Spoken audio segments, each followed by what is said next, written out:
Welcome to the show, Lee. Thank you. So I wanted to bring you on here today, Lee, because you have an interesting background working with athletes and business owners. And I know that a lot of trainers that are listening, they might be interested in working with some high-level entrepreneurs or business owners.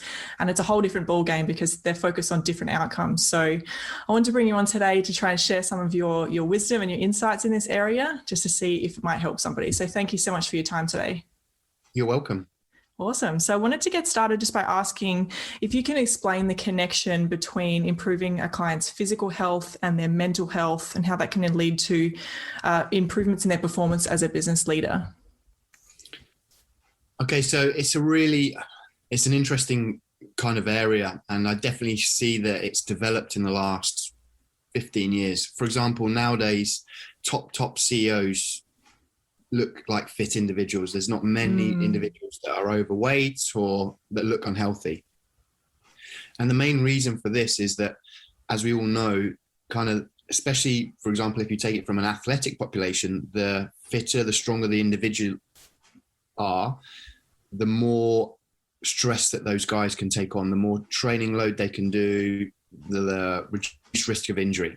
Now, if we equate risk of injury to athletes to burnout in top senior leaders. So if you think about it, then if you can improve your overall fitness and overall health, then you're going to be more able to take on stress. Stress is not necessarily a negative. It's got this negative connotation to it. But where we're sitting now, we wouldn't be sitting where we are or have done the things that we have done or are doing if we didn't have stress in our life. Stress causes adaptation. I'm sure that all the coaches out there and trainers out there know from a scientific process, the general adaptation syndrome and, super compensation is that we need to place stress onto our body and our brain to kind of adapt. The biggest problem is that if it's too much stress, too quick, or it's stress that we are unaccustomed to, that's where the biggest problem comes. So it all really kind of goes back to that overall idea that general health, you're able to take on more stress.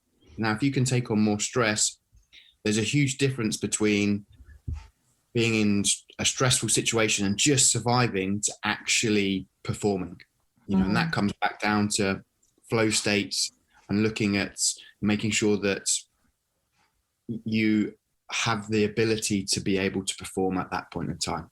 Right. So that's kind of like the broad definition. Yeah. Okay. That makes sense. So what are some of the struggles that you find that business owners have when they come to you and when it comes to their health and fitness? I moved pretty much away, I'd say probably 2015, 16, where I had a little bit of a shift from being in a full-time professional sporting environment, going into working with business leaders and just being like, these guys aren't top athletes. It's going to be quite easy to get them fit and healthy, or, we don't need to worry so much about the marginal gains, the small bits that are going to move them. But actually, it's much, much harder because that individual is not just focused on their training. They're focused on a plethora of different decisions to be made. And basically, obviously, the number one struggle, and it's probably the biggest struggle that we all have, is time. Time is something that most of these individuals don't have, or they don't seem to think they have. And that is the number one issue. So when working with clients, it's basically trying to think about, I really look at two areas when we talk about health and fitness.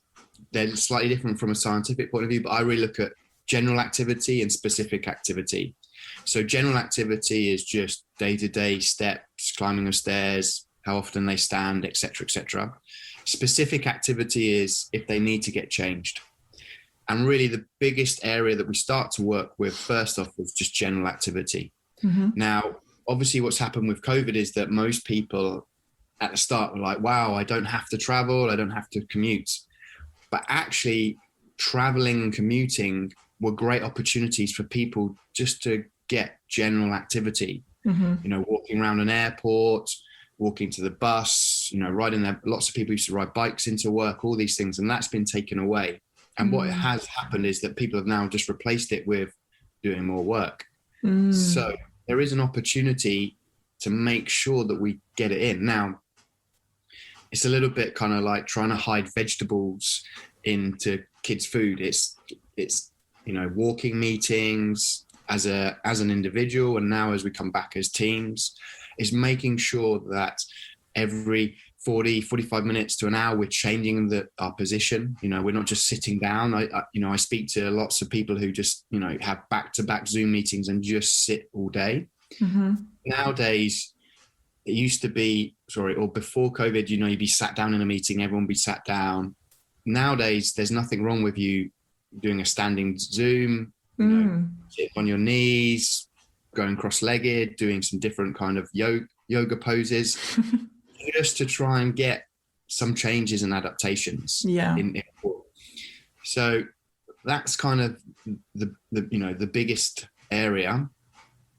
The next flip side is specific, is that what I see is that when they do have an opportunity to get some exercise in, we've kind of been pushed towards this high intensity HIIT training. Now, we all know the benefits of doing high intensity intervals.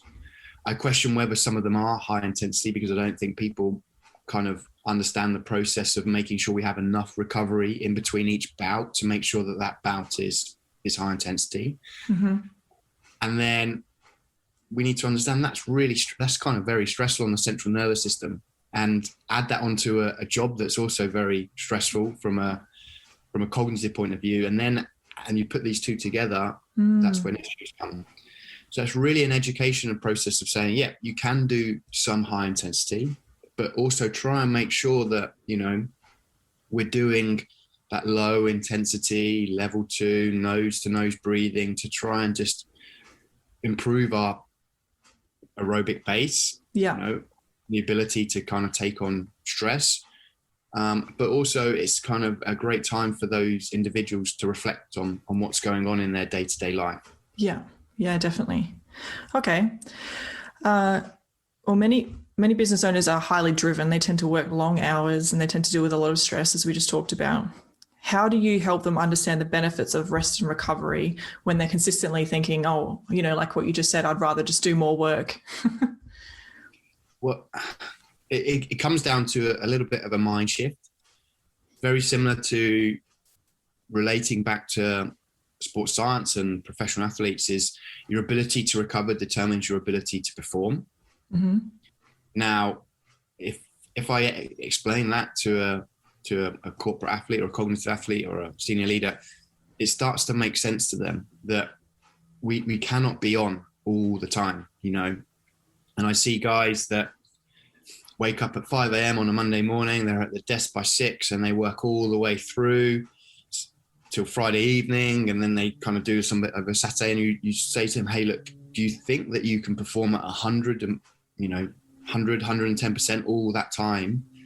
And to really kind of understand that that's not how we work as efficient. And we are in a kind of hustle grind world driven by whatever it was, social media or basically people turn around saying, look, this is what I did to get to where I am now. Now, that's great, but you need to have some reflection or some understanding of concept. That basically they got to where they were, but that was like, maybe 10 years ago, 20 years ago. Yeah.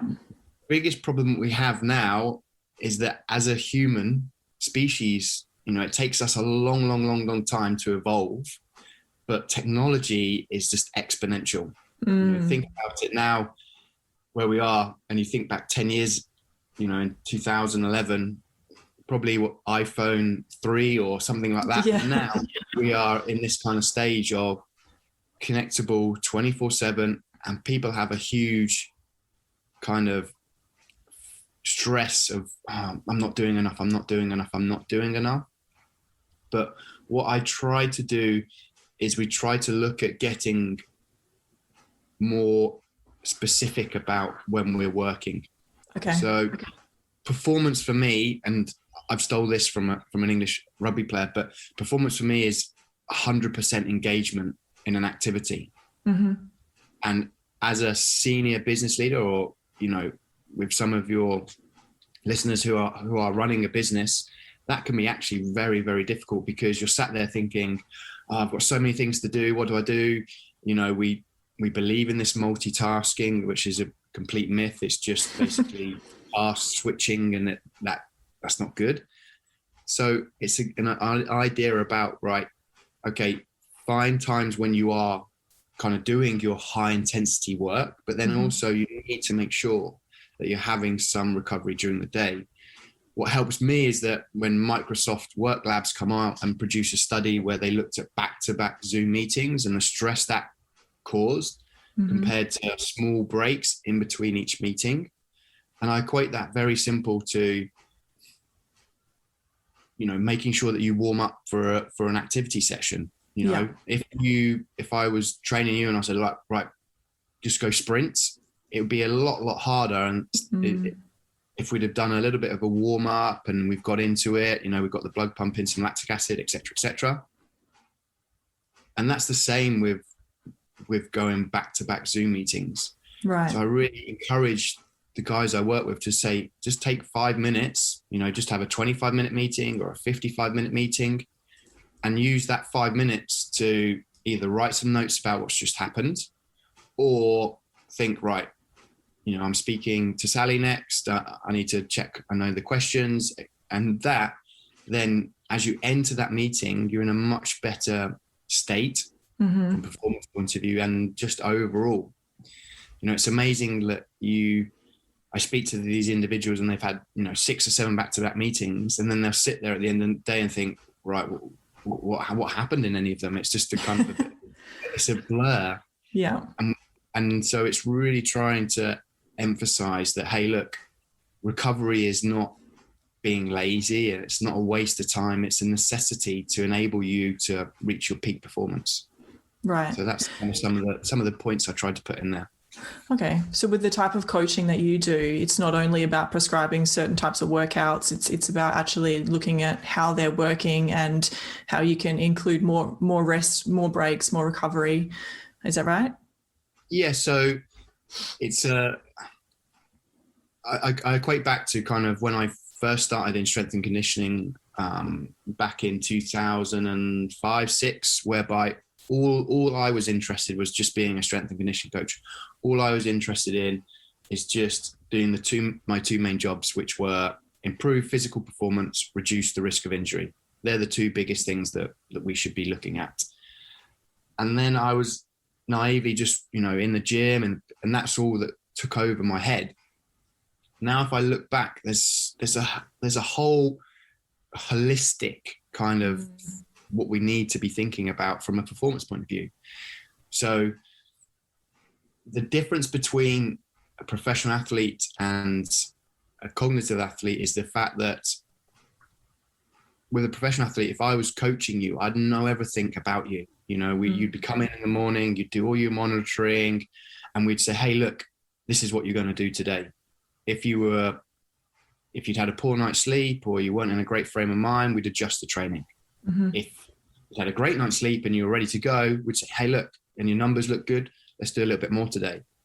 The problem is that from a business point of view, we don't do that. We just try to go flat out every day. Regardless. Yeah.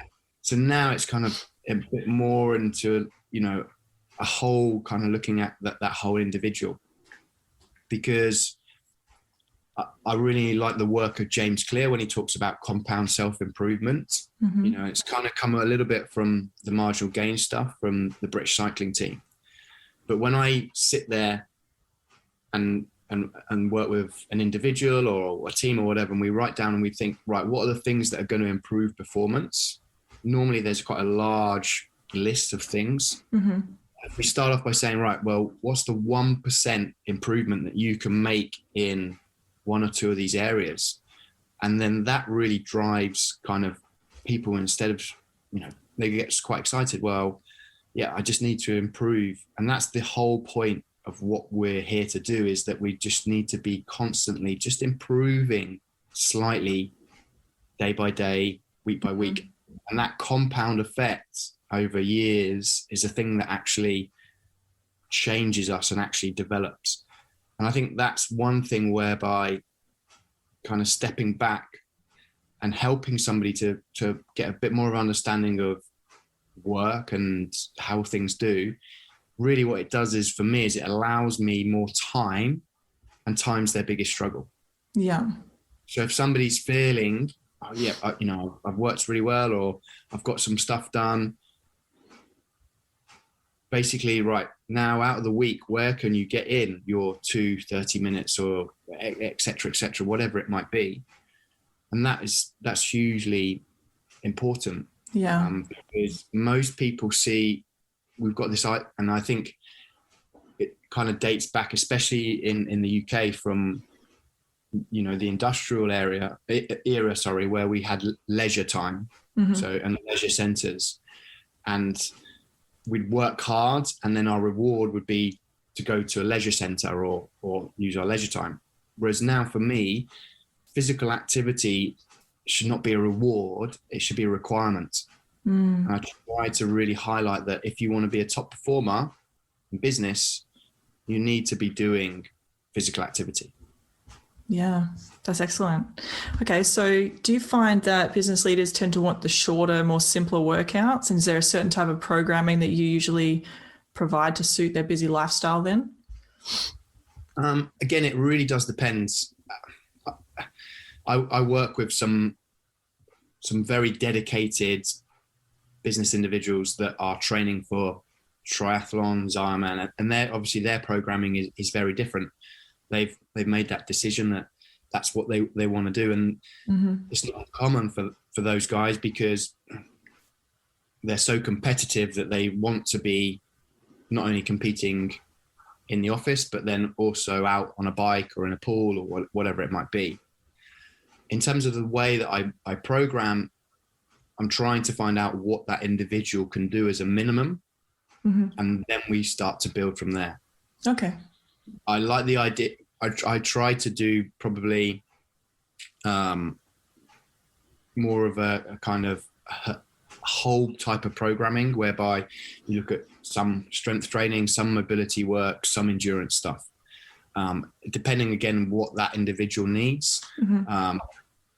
I'm not too much from a periodization point of view and a planning point of view. I don't have many individuals that are really kind of not necessarily dedicated to, but I know that the biggest difference between a professional athlete and those guys is that their week can change in an email, basically. Yeah. There's no point there is a point of planning, of course, and that's where probably the biggest downfall is where people depend on periodization. You need to be able to adjust that to what's going on. So a prime example would be, I get an email or a message, hi, look, I've got to go, I've got to fly to the other side of the world, can you change my training program? I try to always encourage those individuals that every hotel they go to has to have a gym, even a very basic gym. And if they don't, then some type of hotel workout, or definitely, take their trainers so that they can get in some runs if they're running, or some walks, or whatever it might be. It's to keep it simple. And then what you'll find is that once people get into it, it's like anything. They want to kind of, right, I've done this now, what's the next step? What's the next step? And that's for me is hugely important. Okay, so for trainers that are listening now to the podcast and might want to start working with some business leaders or entrepreneurs, helping them improve both mentally and physically, are there any courses or other further education that you recommend that they could take? Is there anything like that out there? I think that there's so many courses out there that it'd be impossible to pick one particular one. I think that you need to kind of get inside their heads, right? And really, really sit down. And they're really busy individuals, but I'm sure that you'll find someone to just basically, ask them some questions. What's their biggest struggles? What's their challenges? And then that kind of breeds or helps you identify areas that you might need to develop in your knowledge.